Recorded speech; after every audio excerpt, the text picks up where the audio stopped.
আসসালামু আলাইকুম। চলে আসছে আমাদের বাড়িতে নতুন ধান। নতুন ধান আসা মানে কিন্তু বাঙালিদের ঘরে ঘরে নতুন চালের পিঠার আমেজ লেগেই থাকে।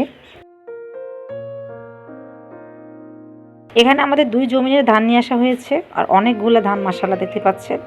ধানের ফলনও মাশাআল্লাহ ভালো হয়েছে।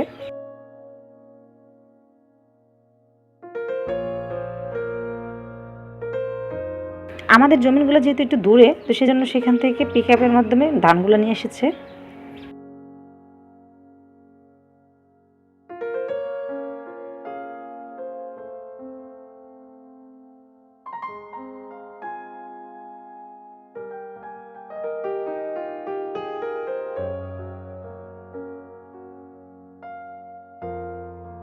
এদিকে দেখুন মাশাআল্লাহ আমাদের ছাগল ছানাগুলো নাচতেছিল ধান দেখে, আর আরিশাও তাদের সাথে খেলা করতেছিল।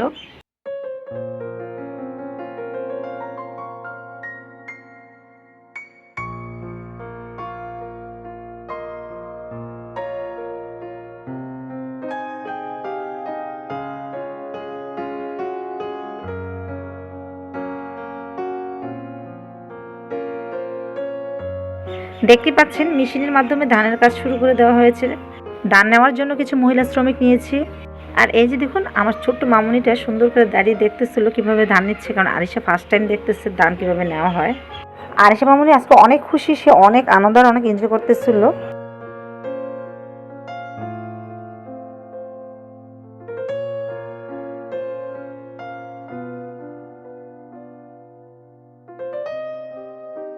আর এই যে দেখুন আমার আরিয়ান আব্বুটাও শখ করে সবার সাথে ধানের কাজ করতে চলে গেছে, সবাইকে সহযোগিতা করার জন্য।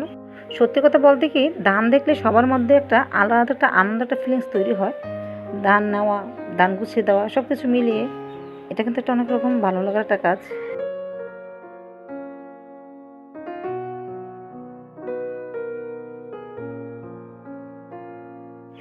এই পাশে অনেকে ধানের কাজ করতেছে, ধান নিতেছে, আর ওদিকে কিন্তু অনেকে বসে আছে ধান দেখার জন্য কিভাবে নেওয়া হচ্ছে। এটাও কিন্তু ধান নেওয়া শেষ, এখন চলতেছে ধান সিদ্ধ করার জন্য প্রসেসিং। এখন ধানগুলোকে ভিজানো হবে।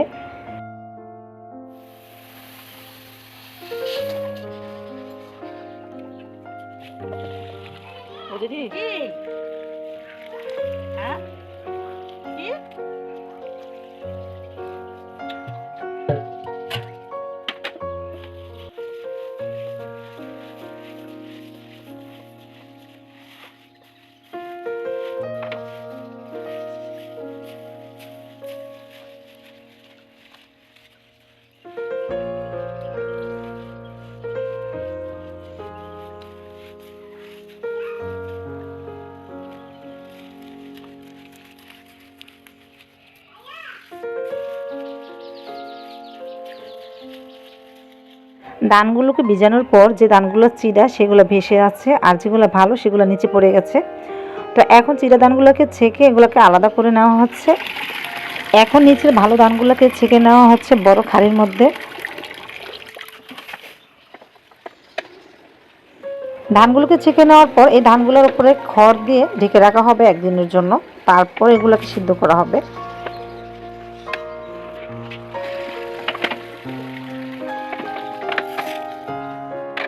ধান সিদ্ধ করা হয়ে গেছে। ধান সিদ্ধর যে ভিডিওটা আমার কাছে ছিল ওটা বলে কাটা হয়ে গেছে, তো যার কারণে আমি আপনাদের সাথে শেয়ার করতে পারতেছি না। তো দেখতেই পাচ্ছেন ধান সিদ্ধ করার পর ধানগুলো আমাদের শুকাতে দেওয়া হয়েছে ছাদে। সেই ধানগুলোকে শুকানোর পর এখন এগুলো আবার চুলানো হবে মেশিনে। আর আমাদের মামুনিটা দেখেন মাশাআল্লাহ কত সুন্দর করে কাজ করতেছে। ও কাজ করতে অনেক আনন্দ ফিল করতেছে, কারণ ওকে আমরা যখনই কাজের জন্য বাধা দিই ও কান্না করে, ও নিজের থেকে খুশি হয়ে কাজ করতেছে। যেহেতু সবাই আমরা রোদের মধ্যে গরমের মধ্যে কাজ করে আসছি, আর এই গরমের মধ্যে কিন্তু একটু টক ঝাল মিষ্টি খেতে আমাদের খুব ভালো লাগে, তাই ভাবলাম সবাইকে নিয়ে চলে আসলাম আম গাছ থেকে কিছু আম পাড়ার জন্য। চলে আসছে এখন আমাদের পুকুর পাড়ের আম গাছ থেকে আম পাড়ার জন্য। আর আমগুলো কিন্তু দেখতে ছোট্ট হলো, মাশাআল্লাহ এগুলো অনেক মিষ্টি, অনেক খেতে মজা। তো দেখতেই পাচ্ছেন অনেক আম পাড়া হয়েছে আজকে, আমাদের সবাই মিলে এখন আমরা খাবো। এখান থেকে কিছু আম আমার ননদদের বাড়িতে পাঠাবো এবং আমাদের বাড়িতে সবাইকে দিব। আমরা কখনো আমাদের গাছের জিনিস একা খাই না, সবাইকে দিয়েই খাই। আর গাছের জিনিস সবাইকে নিয়ে মিলেমিশে খাওয়ার মজাই আলাদা।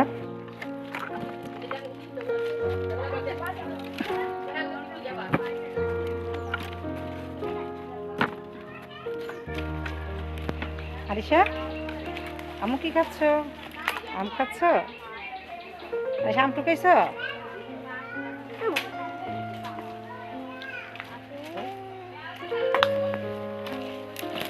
গাছ পাকা আম খাচ্ছে আরিশা, মজা কি পিঠা খাচ্ছে চুলকা? উফু যেমন তুমি কই উঠছো? পড়ে যাবে তো গাছ ওই দিক থেকে, পানিতে পড়ে যাবে, এসে পড়ো।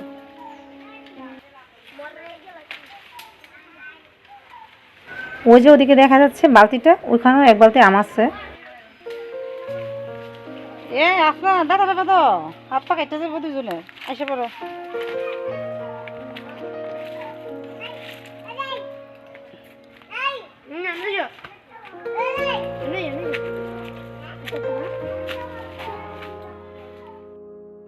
আমাদের ধান ভাঙানো হয়ে গেছে। আজকে আমরা নতুন ধানের চাউল দিয়ে পিঠা তৈরি করব। সেজন্য আমি কিছু তাল আগে রস করে নিচ্ছি চিপে, তালের পিঠা তৈরি করব। এই যে দেখুন তালের রসগুলো মাশাআল্লাহ কতটা আঠালো, কতটা সুন্দর।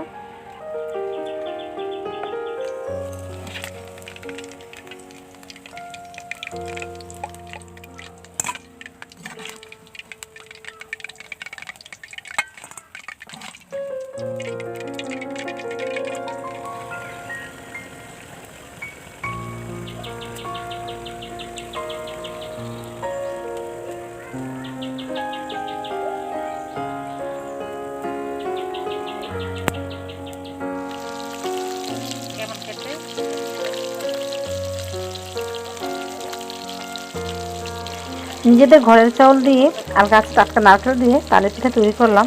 আর সত্যি কথা বলতে টাটকা এই পিঠাটা এতটা মজা হয়েছে, খেতে সবার কাছে খুব ভালো লেগেছে, সবাই খুব পছন্দ করেছে। সবাই ভালো থাকবেন, আল্লাহ হাফেজ।